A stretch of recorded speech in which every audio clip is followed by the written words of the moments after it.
Hello everyone. 50ನೇ ಪ್ರಶ್ನೆಯನ್ನು ನೋಡೋಣ.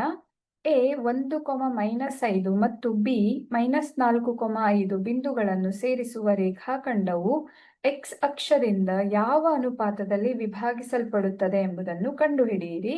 ವಿಭಾಗಿಸುವ ಬಿಂದುವಿನ ನಿರ್ದೇಶಾಂಕಗಳನ್ನು ಕಂಡುಹಿಡಿಯಿರಿ. ಈಗ ನಾವು ಈ ರೀತಿಯಾಗಿ ಅಕ್ಷಗಳನ್ನು ಬಿಡಿಸ್ಕೊಂಡ್ರೆ ಇದು ಎಕ್ಸ್ ಅಕ್ಷ, ಹಾಗೆ ಇದು ವೈ ಅಕ್ಷ ಅಲ್ವಾ? ಹಾಗೆ ಬಿಂದುಗಳನ್ನ ನೋಡಿ, ಎ 1,-5 ಅಂತ ಇದೆ. ಅಂದ್ರೆ ಇಲ್ಲಿ ಎಕ್ಸ್ ನ ಬೆಲೆ ಧನ ಅಂಕಿಯಾಗಿದೆ, ಹಾಗೆ ವೈ ಋಣ ಅಂಕಿ. ಸೊ ಎಕ್ಸ್ ಧನ ಇದ್ದು ವೈ ಋಣ ಇರೋದು ಈ ಒಂದು ಕ್ವಾಡ್ರೆಂಟ್ ಅಲ್ಲಿ. ಸೊ ಇಲ್ಲಿರುವಂತಹ ಒಂದು ಬಿಂದು ಅನ್ನೋದು ನಮ್ಗೆ ಗೊತ್ತಾಗತ್ತೆ.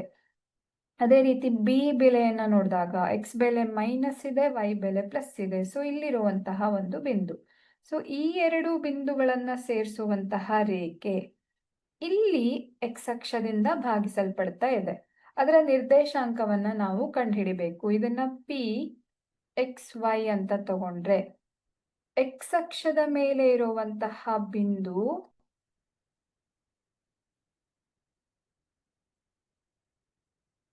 ಯಾವುದೇ ಒಂದು ಬಿಂದು ಆಗಿರ್ಲಿ, ಅದರ ನಿರ್ದೇಶಾಂಕ ಯಾವುದಾಗಿರತ್ತೆ?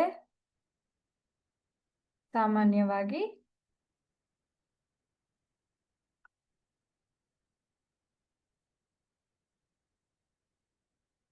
x, 0 ರೂಪದಲ್ಲಿ ಇರತ್ತೆ. ಸೊ ನಮ್ಗಿದು ಯಾವ ಅನುಪಾತದಲ್ಲಿ ವಿಭಾಗಿಸಲ್ಪಡ್ತಾ ಇದೆ ಅನ್ನೋದು ಗೊತ್ತಿಲ್ಲದೆ ಇರೋ ಕಾರಣ ಇದನ್ನ ನಾವು k ಅನುಪಾತ 1 ಅಂತ ತಗೊಳ್ಳೋಣ. ನಮ್ಮ ಊಹೆ ಏನಾಗಿರತ್ತೆ? ಎಕ್ಸ್ ಅಕ್ಷವು ಎ ಬಿಯನ್ನ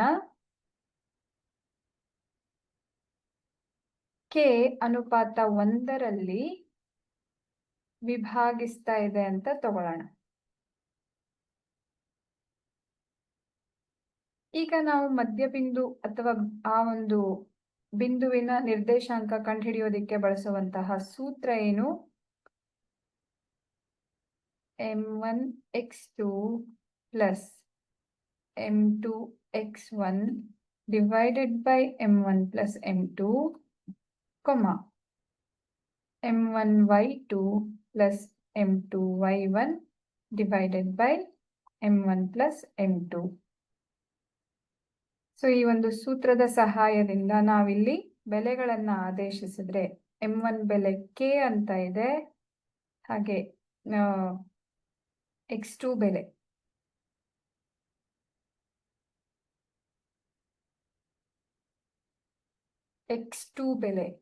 ಏನಾಗಿದೆ? ಇದನ್ನ x2 y2 ಅಂತ ತಗೊಂಡು ಇದನ್ನ x1 y1 ಅಂತ ತಗೊಂಡ್ರೆ x2 ಬೆಲೆ -4, ಹಾಗೆ m2 1 ಅಂತ ತಗೊಂಡಿದೀವಿ, x1 ಬೆಲೆ 1, m1 ಪ್ಲಸ್ m2 ಅಂತ ಅಂದ್ರೆ k ಪ್ಲಸ್ 1 ಅಂತ ಆಗತ್ತೆ. ಹಾಗೆ m1 y2 ನೋಡೋಣ.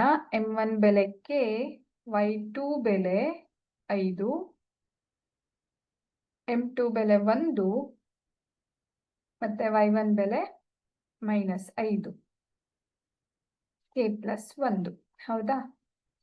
ಹಾಗೆ ಇಲ್ಲಿ ಈ ಬಿಂದು ಯಾವುದು? ಇಲ್ಲಿರುವಂತಹ ಬಿಂದು. ಸೊ ಇದರ y ನಿರ್ದೇಶಾಂಕ ಯಾವಾಗ್ಲೂ 0 ಆಗಿರುತ್ತೆ. ಸೊ ಇದು ಈ ರೂಪದಲ್ಲಿ ಇರುತ್ತೆ ಅನ್ನೋದನ್ನ ನಾವು ಇವಾಗಲೇ ನೋಡಿದೀವಿ. ಸೊ ಇದನ್ನ ನಾವು x, 0ಗೆ ಸಮ ಅಂತ ಬರ್ಕೋಬಹುದು. ಇಲ್ಲಿಂದ ಮೊದಲನೆಯ x ನಿರ್ದೇಶಾಂಕವನ್ನ x ಗೆ ಸಮ, y ನಿರ್ದೇಶಾಂಕವನ್ನ y ಗೆ ಸಮ ಅಂತ ಬರ್ಕೊಂಡ್ರೆ ನಾವೇನ್ ಮಾಡ್ಬೋದು? ಇಲ್ಲಿ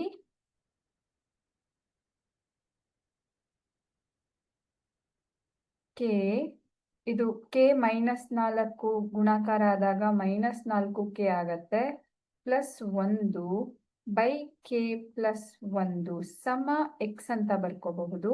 ಹಾಗೆ ಇದು ಎರಡನೇದು 5k -5 divided by k plus 1 ಸಮ 0 ಅಂತ ಬರಿಬಹುದು. ಸೊ ಇಲ್ಲಿ ಓರೆ ಗುಣಾಕಾರವನ್ನ ಮಾಡಿದಾಗ ಏನಾಗತ್ತೆ? 5k -5 ಸಮ 0. ಯಾಕೆ 0? ಈ k ಪ್ಲಸ್ 1 ಇದಕ್ಕೆ ಗುಣಾಕಾರ ಮಾಡಿದ್ರೆ ಅದು ಗುಣಿಸಲ್ಪಡ್ತಾ ಇರೋದು 0ಇಂದ. ನಾವು ಯಾವುದೇ ಸಂಖ್ಯೆಗೆ 0ಇಂದ ಗುಣಾಕಾರ ಮಾಡಿದಾಗ ಗುಣಲಬ್ಧ ನಮಗೆ 0 ಸಿಗತ್ತೆ. ಹಾಗಾಗಿ 5k-5 ಸಮ 0 ಅಂತ ಬರಿಬಹುದು. ಇಲ್ಲಿಂದ ನಾವು 5kಗೆ ಬರ್ಕೊಂಡ್ರೆ ಅದರ ಬೆಲೆ 5 ಆಗಿರುತ್ತೆ. ಈ -5 ಈ ಕಡೆ ಬಂದಾಗ +5 ಆಗತ್ತೆ. ಸೊ k ಬೆಲೆ 5/5. ಸೊ k ಬೆಲೆ ಎಷ್ಟಾಗಿರುತ್ತೆ? 1 ಅನ್ನೋದು ಗೊತ್ತಾಗ್ತಾ ಇದೆ. ಈ k ಬೆಲೆಯನ್ನ ಈ ಸಮೀಕರಣದಲ್ಲಿ ಆದೇಶಿಸಿದಾಗ, ಇದನ್ನ ಸಮೀಕರಣ 1 ಅಂತ ತಗೊಳ್ಳೋಣ, ಇದನ್ನ 2 ಅಂತ ತಗೊಂಡ್ರೆ, k ಬೆಲೆಯನ್ನ ಸಮೀಕರಣ 2ರಲ್ಲಿ ಆದೇಶಿಸಿದಾಗ ಏನಾಗತ್ತೆ? -4 × 1 + 1/1 + 1 ಸಮ x ಆಗ್ತಾ ಇದೆ, ಹೌದಾ? ಸೊ ಅದು ಏನಾಗಿರುತ್ತೆ? ನಾನು ಈ x ಅನ್ನ ಈ ಕಡೆಗೆ ಬರ್ಕೊಳ್ತೀನಿ. x ಸಮ ಇಷ್ಟು ಅಂತ ಗೊತ್ತಾಗ್ತಾ ಇದೆ. ಸೊ ಇದರ ಬೆಲೆ -4 ಗುಣಿಸು +1 ಅಂದ್ರೆ -4 + 1/2. -4 + 1 ಅಂದ್ರೆ -3/2 ಅಂತ ಆಗತ್ತೆ. ಸೊ t x, y ಏನಾಗಿರುತ್ತೆ?